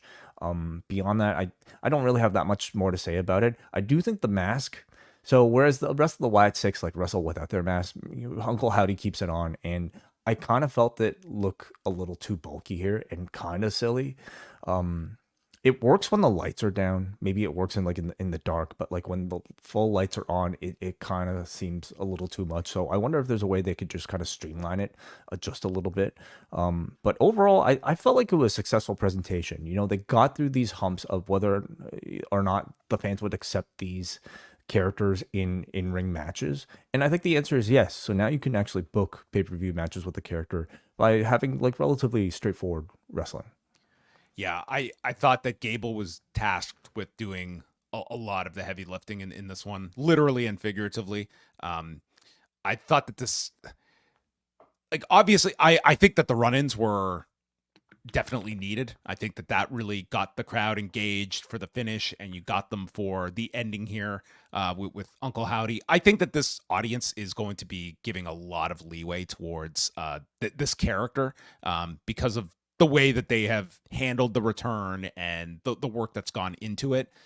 But I really do see my limitations to it, and saw them fairly clearly in this kind of match presentation. I had a lot of same feelings as you as the mask. Like, I think if you're just out of context, like, it really does stand out on a show like this, where for the most part you've gotten back to a lot more realism in the product, and your audience has embraced that in a big way, that it's, I think, even tougher to sort of navigate a Uncle Howdy like character into a very big role on the show. But that said, I think that, I think the jury is still out. There's people that are not going to give this a chance at all, and I think there's others that are sort of wait and see. And thus far, I don't think anyone that has had an open mind to it has been too turned off by anything either.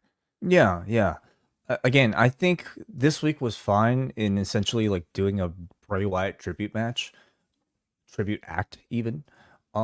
But I think ultimately this is going to be reliant on how good of a wrestler Bo Dallas is, and whether or not he himself can offer like good wrestling beyond the gimmick, beyond the nostalgia act. Like, I want to see him wrestle like do what he does best, So I look forward to the coming weeks where he might start to introduce some wrinkles to this whole presentation that feel more unique to himself, rather than just kind of like doing what his brother was doing.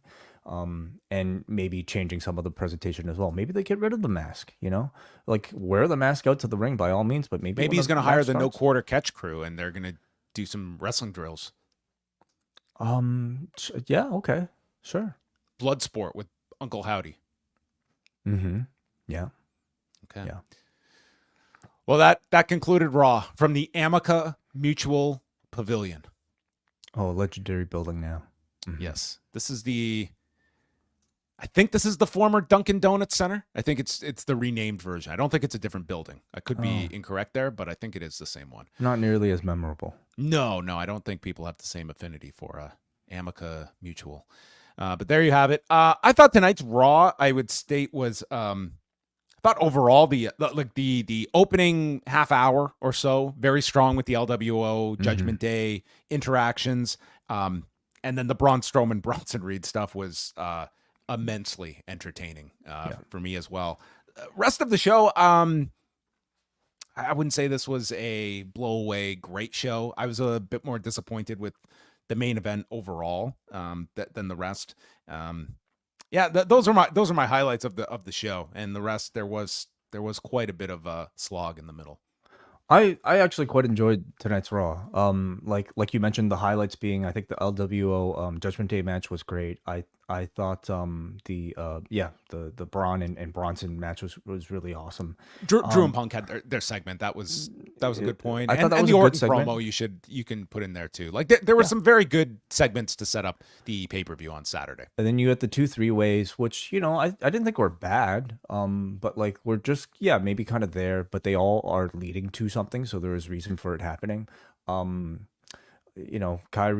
and EO versus PFC, like whatever.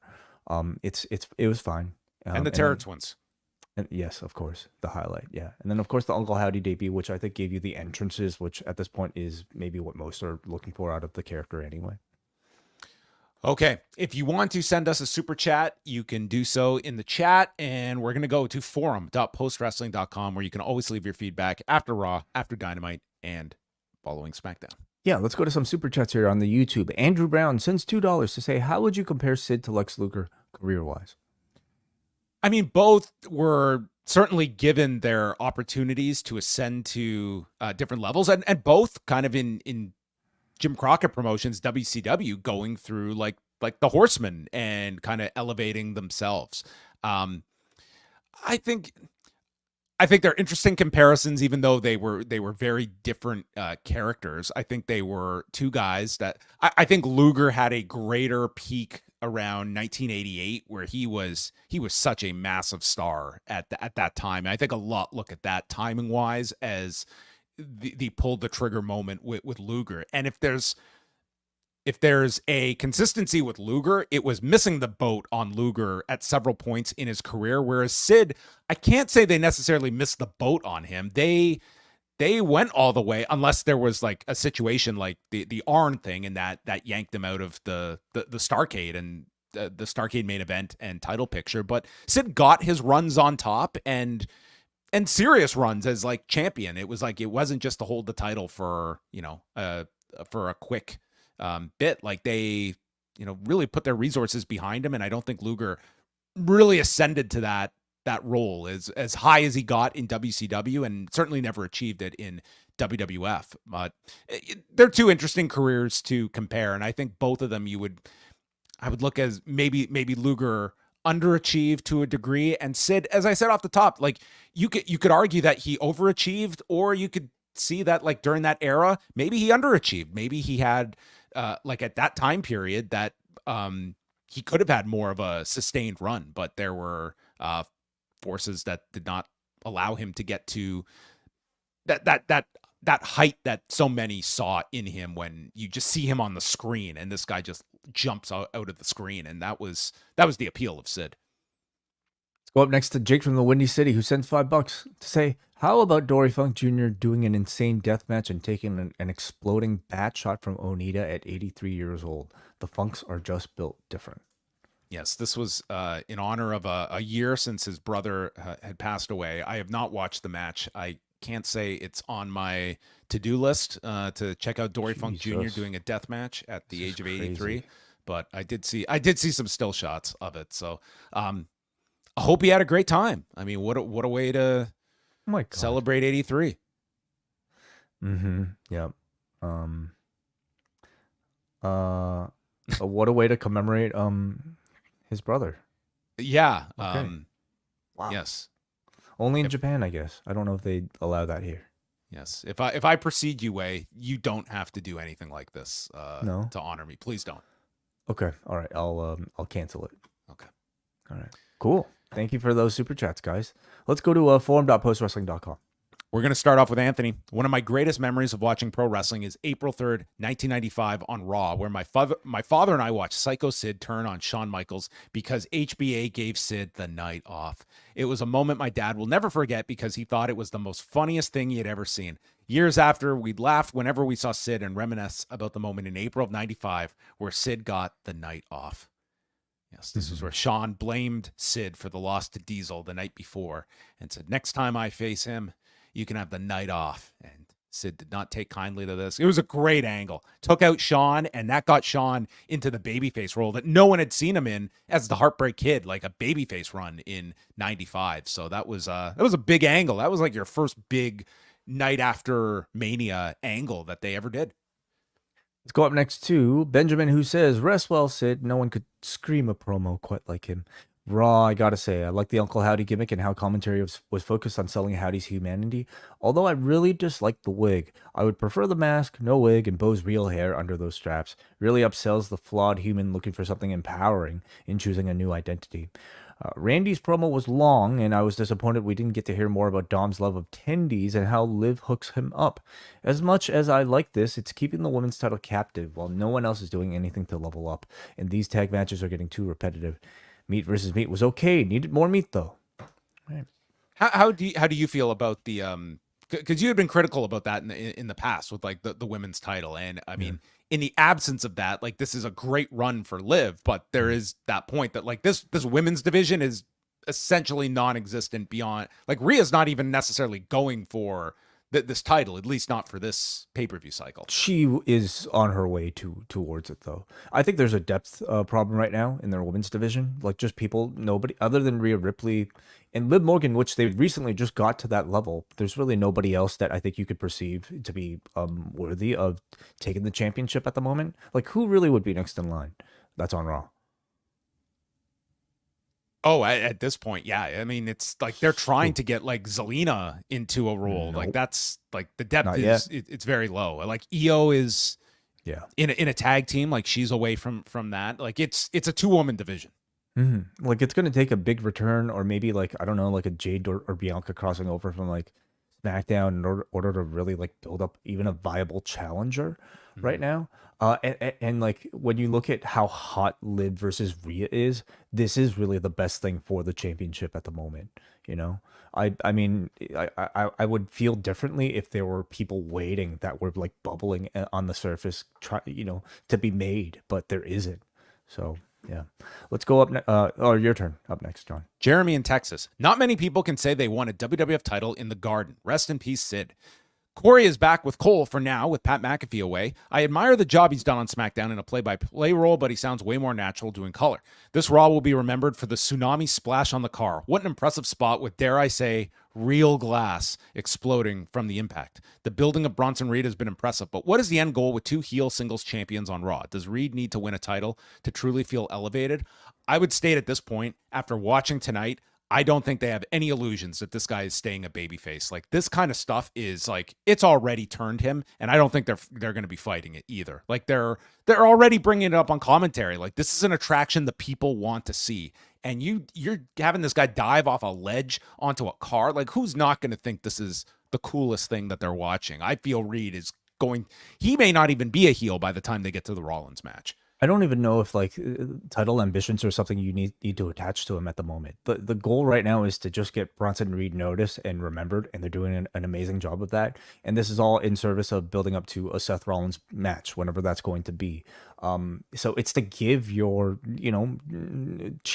baby faces like a Seth Rollins on that upper tier an opponent. But by the time like he's done with that and like people are actually craving for him winning a championship, we wonder what like Bronson versus Braun, like Breaker is going to be a hell of a match to call. We have to do this rematch with him and Strowman. I think like that was pretty evident that coming out of this one, you've got to do the rematch.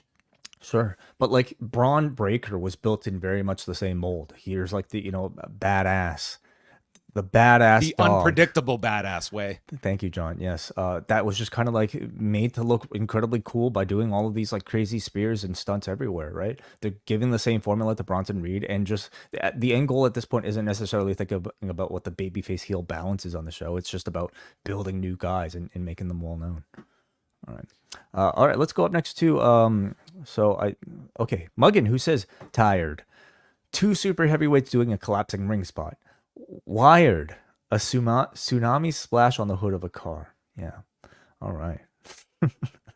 Bronson Reed continues to look like a total monster in a matter of weeks, and this kaiju-style battle with Strowman was another reason why. The rest of the show was good, and with a good portion of the roster up in Europe, Raw got to show off the depth of its roster with the IC title tournament and the stakes of each triple threat. Next week's triple threats look even better on paper. My favorite Sid moment was him telling Bret Hart, "I don't know shit, crybaby." Yeah, this was... Sid had some great lines when he'd be like walking towards the ring and the mic would catch what he was saying. But yeah, that being one of them in the 97. And finally from Ani, rest in peace, Sid.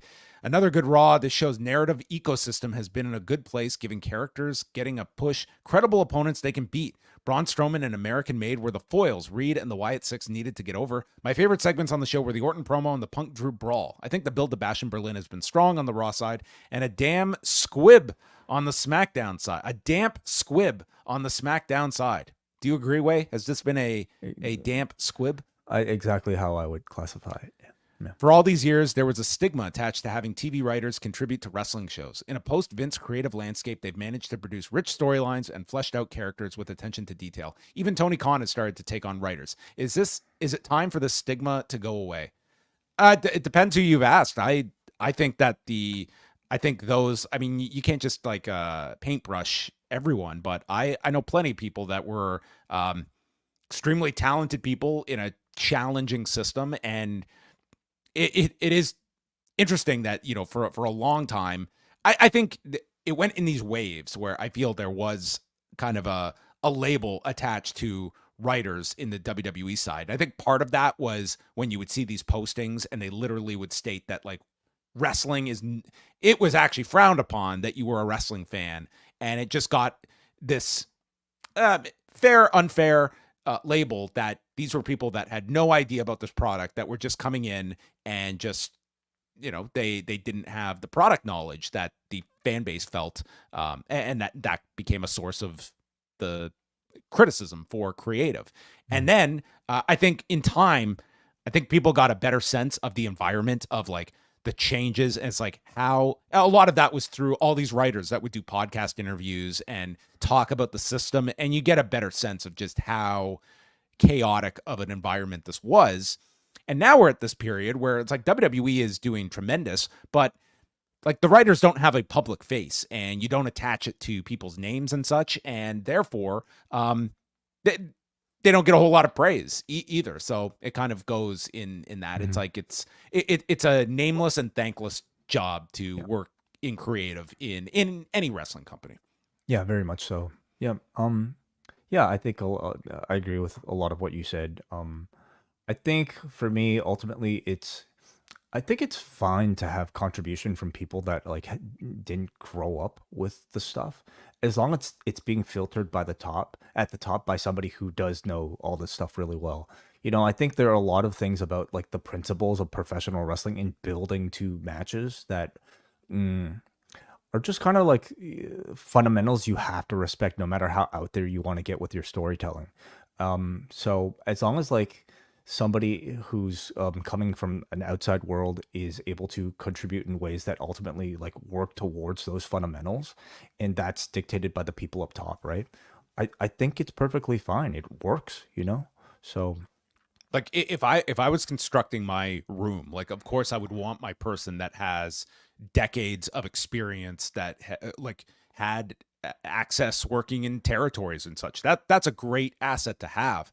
I would also very much want like a 20-something that wasn't even born during the Attitude Era. And like, I don't need 10 people that all fill the same role. I want to have diversity by age, by race, by gender. And I want to have as many different ideas being thrown at me that hopefully is something that is, palatable for your audience. Like that You would want be, somebody who can write an Uncle Howdy promo and somebody who can write a Terror Twins promo all in the same room. I mean, that is kind of that is the Venn diagram I would seek out. Thank you for the question. Thank you for all the feedback tonight as we say goodbye to you for another Who came up Monday with night. that question? Neil Flanagan? We spoke for like 5 minutes on that. Neil, you know what? Maybe this was spurred on by Neil's question that was generated with the answer that he's got like 27 different people throwing creative ideas at him to filter through. It's a sport. Remember that. It's a sport. Well, we are back Tuesday night. Braden and Davey have got Up Next coming your way. And then Wednesday, again, Neil Flanagan will be the guest with myself and Brandon Thurston, 3 Eastern on Pollock and Thurston. And then we're back on Wednesday night with Rewind to Dynamite. And send in your questions, forum.postwrestling.com in the Ask Away mailbag thread. Or if you want to hear your wonderful voice on the show, memo.fm/postwrestling to submit your questions. Do so by Thursday morning, and we will get to your question in this month's mailbag show. So another big week coming your way. Your home is postwrestling.com, and that is it for us. Goodbye, everyone.